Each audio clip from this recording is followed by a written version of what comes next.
உங்களுக்கு நிம்மதி உண்டாகுவதாக, தேவனுடைய இரக்கங்கள் அதிகமாவதாக.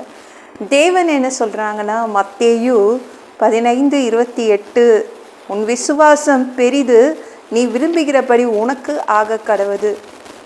ஒன்றே ஒன்று தான், இது மட்டும் செய்து கொடுத்தா போதும். இதுதான் நான் மனசில் வச்சிட்ருக்கேன், மனசில் இதுதான் நினச்சிட்ருக்கேன். இது மட்டும் இயேசு செய்து கொடுத்துட்டா போதும், இது மட்டும் செய்தால் போதும், நான் நல்லா வாழ்ந்துடுவேன் சொல்கிறீங்கள, அவர் செய்து தருவாருங்க. நம்ம நினச்சது நடந்துடாதா? இன்றைக்காவது நடந்துடாதா? இயேசு இன்றைக்காவது நடத்தி தந்துடுவாரா? நீங்கள் ஏங்கி நிற்கிறது இயேசுவுக்கு தெரியும்.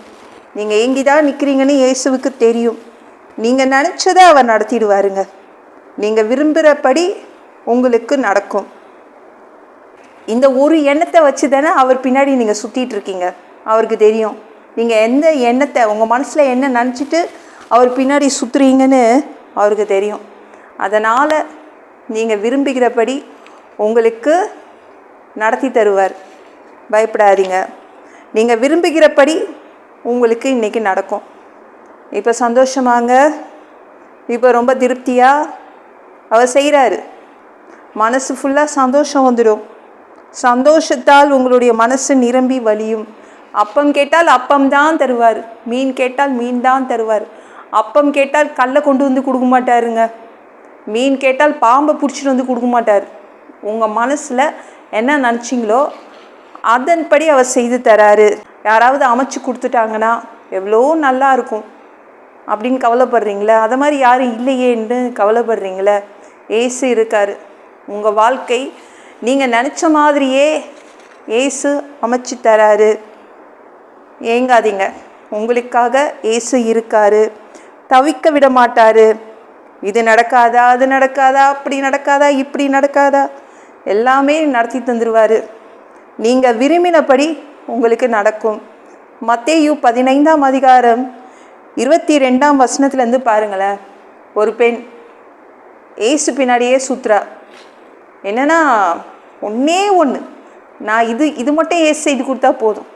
என் பொண்ணுக்கு பேய் பிடிச்சிட்ருக்கு, அவளை தூங்க விட மாட்டேங்குது, அவளை கஷ்டப்படுத்துது, இது ஒன்று செய்து கொடுத்துட்டா போதும், என்னுடைய பொண்ணுக்கு பேயை துரத்தி கொடுத்துட்டாருன்னா போதும் அப்படின்னு அவள் ஏசுக்கிட்ட கேட்டா. ஏசு பதிலே சொல்லலை, கண்டுக்கவே இல்லை, போயிட்டே இருந்தார். இவளும் விட்டுற மாதிரி இல்லை. இவளும் இந்த பெண் என்ன பண்ணா, பின்னாடியே போனாங்க. ஏசு பின்னாடியே போனான். உடனே சீடர்கள் பார்த்தாங்க.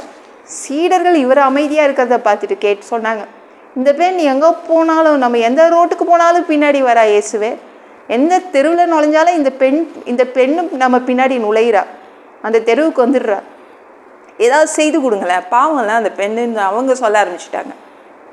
உடனே ஏசு என்ன சொன்னார்னா, என்னுடைய அப்பா, என்னுடைய பிதா இஸ்ரவேல் நாட்டு மக்களுக்கு தான் செய்ய சொல்லியிருக்காரு. நீ கானான் நாட்டு பெண், நான் எப்படி உனக்கு செய்து தருவேன் அப்படின்னு அவர் சொன்னார். அதுக்கப்புறம் ஒன்று பார்த்தார், அந்த பெண்ணுடைய விசுவாசம் ரொம்ப பெருசாக இருந்துச்சு. அவளுடைய நம்பிக்கை அதிகமாக இயேசு மேலே வச்சுருந்தா. உடனே அவர் சொன்னார், நீ விரும்பினபடி உனக்கு ஆக கடவுது. ஏன்னா உன் விசுவாசம் பெரியது, அதனால் நீ விசுவாசித்தால் தேவனுடைய மகிமையை பார்ப்பாய். அதனால் உன்னுடைய பொண்ணுக்கு பிடிச்சிருந்த அந்த பேய் போயிடுச்சு, நீ கவலைப்படாத, நீ விரும்பினபடி நடக்கும் சொல்லி அனுப்பிடுறாரு. அவள் வீட்டுக்கு போய் பார்க்குறா, அந்த பெண் அழகாக கட்டிலில் படுத்து தூங்கிட்டு இருக்கா. இதை விட வேறு என்ன வேணுங்க? பொண்ணு வாழ்க்கை நல்லா அமைஞ்சிட்டா ஒரு அம்மாவுக்கு சந்தோஷம் தானே. பிள்ளைங்க நல்லா இருந்துட்டா ஒரு அம்மாவுக்கு அதை விட வேறு சந்தோஷம் எதுவுமே கிடையாது. அதுதான் அந்த பெண்ணுக்கு நடந்துச்சு. தேவன் அவளுடைய பொண்ணை சுகமாக்கி கொடுத்தார். நீங்களும் ஏதோ ஒன்று மனசில் நினச்சிட்டு கவலைப்படுறீங்க, இது மட்டும் நடந்துட்டா போதுங்க, நான் நிம்மதியாக வாழ்ந்துடுவேன், இதுதான் என்னை அழுத்தது போட்டு.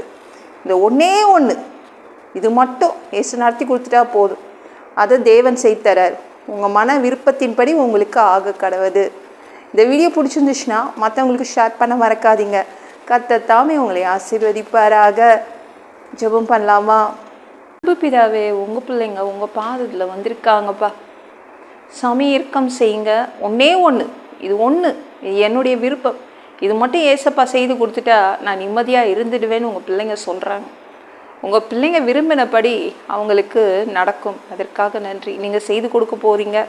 உங்கள் பிள்ளைங்களை ஓவராக நீங்கள் தவிக்க விட போகிறது இல்லைப்பா. உங்கள் பிள்ளைங்களுக்காக செய்து கொடுக்குறீங்க. நன்றி.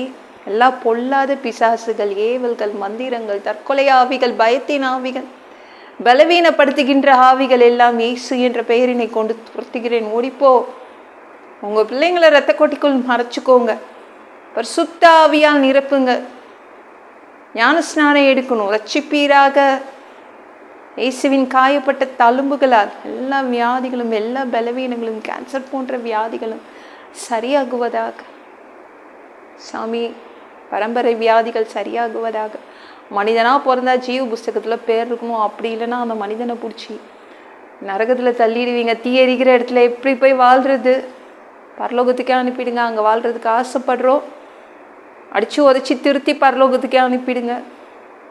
கழுவப்படாத பாவங்கள் இருந்தால் நல்லா கழுவி எங்களை பரலோகத்துக்கே அனுப்பிடுங்கப்பா. எந்த ஒரு இமை பொழுது நீங்கள் வருவீங்கன்னு இயேசுவை வணங்கி காத்துட்ருக்கோம். பரிசுத்தமாக வாழ்ந்து காத்துட்ருக்கோம். அந்த ஒரு இமை பொழுதில் உங்களுக்கு ஒப்பான ஒரு உடம்பு எங்களுக்கு கொடுக்கப்படும். அதை பெற்றுக்கொண்டு ஏஞ்சல்ஸ் மாதிரி பறந்து உங்களை சந்திக்க மதியவானத்திற்கு நாங்கள் வருவோம். அந்த தருணத்தை இழந்துடக்கூடாதுப்பா. சாமி, எங்களை பரிசுத்தமாக வச்சுக்கோங்க. பரிசுத்தமாக வாழ்கிறது ஒரு மனிதனால் கூடாது. அதற்கு உங்கள் உதவி கேட்டு தான் நாங்கள் வந்து நிற்கிறோம். 7 வருடம் அந்தி கிறிஸ்து ஆட்சியில் விட்டுட்டு போயிடாதீங்க. பிசாசு நடத்தும் ஆட்சியில் விட்டுட்டு போயிடாதீங்கப்பா. நன்றி அப்பா.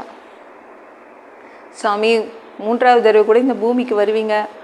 1000 வருடம் மனிதர்களை ஆட்சி செய்வதற்காக வருவீங்க. உங்கள் ஆட்சியின் கீழ் வசிக்க ஆசைப்படுறோம். எல்லாவற்றையும் ஒப்பு கொடுக்குறேன். இயேசு முழிச்சதும் கிளம்பிடாவே. ஆமென். நாளைக்கு பார்க்கலாம்.